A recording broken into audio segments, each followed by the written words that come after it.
Hello everyone. Ninth का cell fundamental unit of life को discuss करेंगे।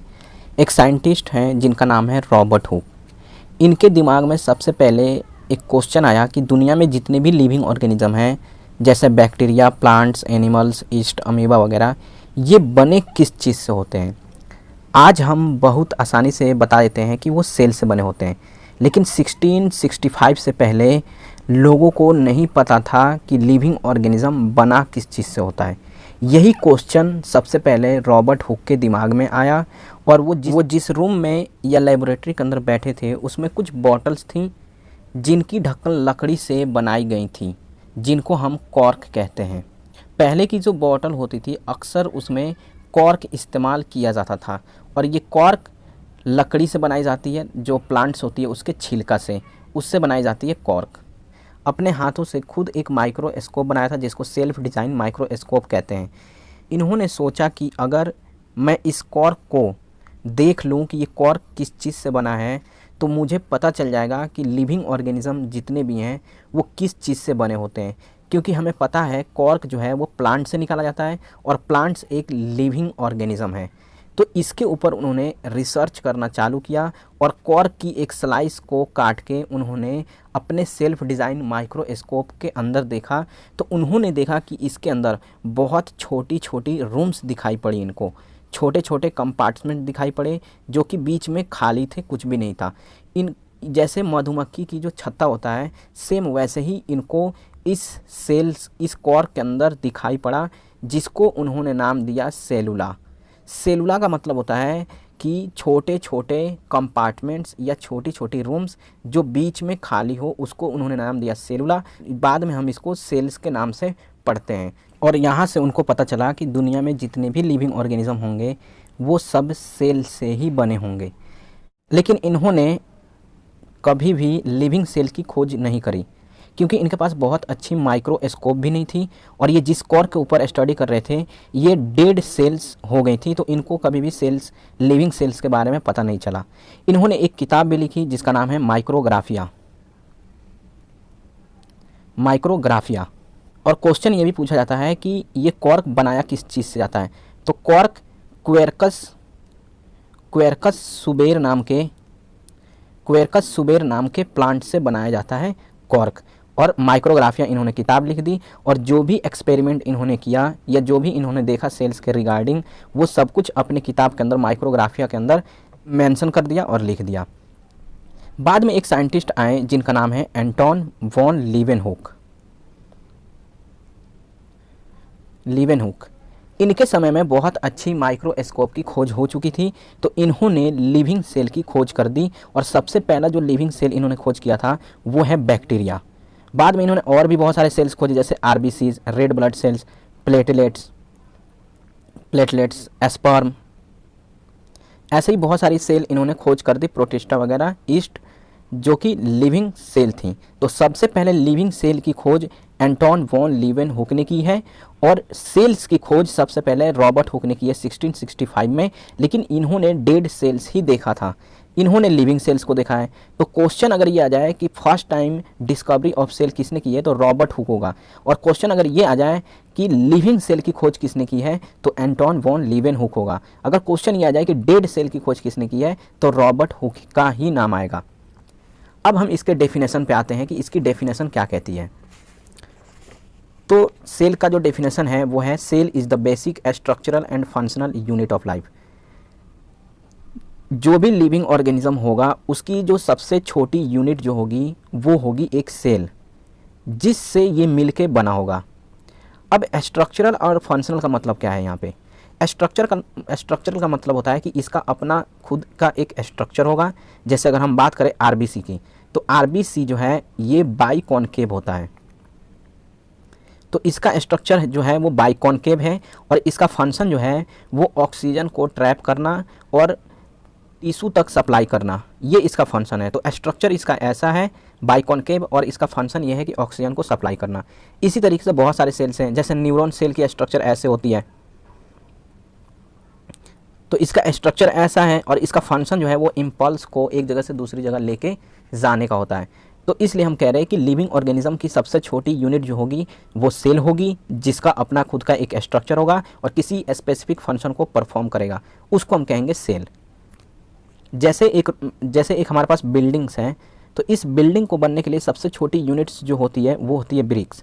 अगर हम बहुत सारे ब्रिक्स को जोड़ दें, मिला दें, तो एक नया स्ट्रक्चर बनेगा जिसको हम बिल्डिंग कहेंगे। तो बिल्डिंग को बनने के लिए सबसे छोटी यूनिट जो है वो ब्रिक्स है। ऐसे ही लिविंग ऑर्गेनिज्म की सबसे छोटी यूनिट जो है वो सेल्स है। अब कुछ क्वेश्चन ऐसा हमें देखने को मिला जहाँ पर ऑर्गेनिज्म जो है वो सिंगल सेल ही है, जैसे बैक्टीरिया, अमीबा, पैरामीशियम, ईस्ट, ये कुछ ऐसे सेल्स हैं जो कि सिंगल ही हैं। तो यहाँ पर बहुत सारे सेल्स तो है नहीं, तो एक सिंगल सेल भी जिंदा रह सकता है हमारे एनवायरनमेंट के अंदर। नेक्स्ट है स्टडी ऑफ सेल। सेल के बारे में जब हम स्टडी करते हैं, पढ़ते हैं, तो उसको हम कहते हैं साइटोलॉजी। साइटो का मतलब होता है सेल और लॉजी का मतलब होता है स्टडी करना। तो स्टडी ऑफ सेल को हम कहते हैं साइटोलॉजी। और father of cytology Robert Hooke को ही कहते हैं, क्योंकि सबसे पहले इन्होंने ही सेल्स के बारे में बताया था 1665 के अंदर। और कॉर्क जहाँ से कॉर्क बनाया जाता है वो है क्वेरकस सुबेर नाम की plants. Cell is a Latin words for cellula. Cellula का मतलब होता है लिटिल रूम्स या कंपार्टमेंट्स। और इन्होंने अपनी बुक के अंदर लिख दी Micrographia book written by Robert Hooke. फिर से जब डिस्कवरी करी लिविंग सेल्स की, तो वो है Anton von Leeuwenhoek. Bacteria, yeast, protozoa, RBC, sperms, ये जो है इन्होंने डिस्कवरी करी लिविंग सेल्स के अंदर, इसलिए इनको फादर ऑफ माइक्रोबायोलॉजी कहा जाता है। जैसा कि रॉबर्ट हुक ने बताया कि दुनिया में जितने भी लिविंग ऑर्गेनिज्म होंगे, अगर वो लिविंग हैं तो सेल से ही बनेंगे, चाहे वो मल्टी सेलुलर हो, मतलब वो बहुत सारे सेल से मिलकर बना हुआ ऑर्गेनिज्म हो, या सिंगल सेल हो। जैसे अमीबा और बैक्टीरिया सिंगल सेल होते हैं, और multi cellular human, dog, elephant, ये सब मल्टी सेलुलर ऑर्गेनिज्म हैं। तो उन्होंने ये कहा कि ये सब सेल से ही बनेंगे, चाहे वो सिंगल हो चाहे मल्टीपल हो। अगर वो जिंदा है, लिविंग है, तो वो एक सेल का कम से कम होना ही चाहिए, या मल्टीपल सेल है तो उसमें कॉम्प्लेक्सिटी आ जाती है, हायर ऑर्गेनिज्म हो जाते हैं, लेकिन उनका सबसे बेसिक यूनिट जो है वो एक सेल ही होगा। अब उस वक्त लोगों के सामने समस्या ये थी कि ये जो बात कह रहे हैं रॉबर्ट हुक कि सभी चीज़ें सेल से ही बनी हैं, ये सही है या गलत, हम कैसे मान लें। तो दो साइंटिस्ट सामने आए, एक है स्लेडन और एक है स्वान। स्लेडन एक बोटेनिस्ट है और स्वान एक जूलॉजिस्ट है। स्लेडन प्लांट्स के ऊपर रिसर्च कर रहे थे और उन्होंने ये देखा कि प्लांट्स की जो सबसे छोटी यूनिट है वो एक सेल है। ऐसे ही स्वान ने भी यही देखा कि दुनिया में जितने भी एनिमल्स हैं वो सभी एनिमल सेल से ही बने हैं, और इन दोनों ने मिलके सेल थ्योरी दे दिया। और इस सेल थ्योरी में पहला स्टेटमेंट इनका यही था कि जितने भी प्लांट्स और एनिमल्स हैं सभी के सभी सेल या सेल के प्रोडक्ट से बने हैं। दूसरा इनका स्टेटमेंट ये था कि अगर कोई सेल है तो उस सेल के अंदर एक न्यूक्लियस होना ही चाहिए। और ये दो स्टेटमेंट्स अपने सेल थ्योरी के अंदर इन दोनों साइंटिस्टों ने दे दिया, लेकिन ये सेल थ्योरी की कुछ कमियां रहीं। पहला कमियां ये थी कि इन्होंने बताया था कि कम से कम एक न्यूक्लियस होना ज़रूरी है अगर वो सेल है तो। और हमें पता है कि मैच्योर आरबीसी एक सेल है, प्लेटलेट्स भी एक सेल है और सेब ट्यूब भी एक सेल है, लेकिन इन तीनों के अंदर न्यूक्लियस नहीं पाया जाता और इनके मुताबिक होना चाहिए, इनके अंदर नहीं है, फिर भी हम इसको सेल कह रहे। तो ये एक कमियां इनका था, इनका एक ड्रॉबैक था। दूसरा ड्रॉबैक ये था कि एक ही कहा था इन्होंने कि एक ही न्यूक्लियस होगा, लेकिन हमारे पास कुछ ऐसे ऑर्गेनिज्म मिले जैसे सिनोसाइटिक हाइफा, ये एक फंगस है, इसके अंदर और एंडोस्पर्म और राइजोपस, इनके अंदर मल्टीपल न्यूक्लियस देखने को मिला। तो ये भी एक ड्रॉबैक है, इनके मुताबिक एक ही होना चाहिए था, यहाँ पर एक से ज़्यादा है, तो ये ड्रॉबैक है इनके। इन्होंने अपने सेल थ्योरी के अंदर कहीं भी वायरसेस को डिस्कस नहीं किया था या वायरसेस के बारे में इन्होंने कुछ भी नहीं बताया था। और इन्होंने ये भी नहीं बताया कि एक नया सेल कैसे बनता है। जैसे अगर ये एक सेल है तो हमें पता है कि जब हम छोटे होते हैं तो हमारे शरीर के अंदर नंबर ऑफ़ सेल्स कम होते हैं, लेकिन जैसे ही हम धीरे धीरे इंक्रीज़ करते हैं तो नए सेल्स बनते हैं। तो नए सेल्स कैसे बनते हैं इसको भी एक्सप्लेन स्लेडन और स्वान ने अपने सेल थ्योरी के अंदर कहीं भी नहीं किया। तो ये चार ड्रॉबैक थे। पहला ये था कि उन्होंने ये बोला था कि न्यूक्लियस होना ही चाहिए, इसमें तो नहीं है। उन्होंने ये बोला कि एक होना ही चाहिए, इसके अंदर एक से ज़्यादा है। उन्होंने वायरसेस के बारे में कुछ भी नहीं बताया, और उन्होंने ये नहीं बताया कि न्यू सेल्स कैसे फॉर्म होते हैं, कैसे बनते हैं। ये सभी ड्रॉबैक रहा स्लेडन और स्वान का।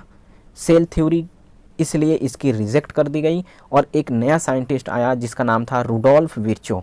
इन्होंने इन सब चीज़ों को एक्सप्लेन करने की कोशिश की और एक नया सेल थ्योरी बनाने की कोशिश की, जो कि हम नेक्स्ट वीडियो में देखेंगे।